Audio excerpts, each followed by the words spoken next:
ఆదిలాబాద్ జిల్లా సోనాల మండలం కేంద్రంలో నూతన కాంగ్రెస్ పార్టీ భవనం వద్ద కాంగ్రెస్ పార్టీ సర్వసభ్య సమావేశం నిర్వహించారు.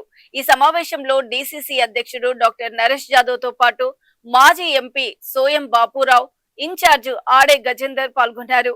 ఈ సందర్భంగా డీసీసీ అధ్యక్షుడు నరేష్ జాదవ్ మాట్లాడుతూ నూతన మండల కమిటీల నియామకంలో ఎలాంటి వర్గ విభేదాలకు తావు లేకుండా అందరినీ కలుపుకొని పోవాలని, సామాజిక న్యాయం పాటిస్తూ పారదర్శకంగా కమిటీలను సిద్ధం చేయాలని సూచించారు.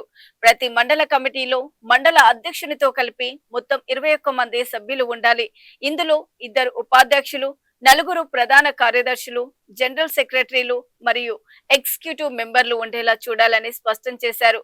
పార్టీ కమిటీలలో మహిళా నాయకులకు, కార్యకర్తలకు తగిన ప్రాధాన్యత కల్పించాలన్నారు. సీనియర్ నాయకులు, మాజీ జెడ్పీటీసీలు, మాజీ మార్కెట్ కమిటీ డైరెక్టర్లు అనుభవాన్ని ఉపయోగించుకునేలా ప్రతి మండలంలో పొలిటికల్ అఫైర్స్ కమిటీని ప్రత్యేకంగా ఏర్పాటు చేయాలని ఆదేశించారు.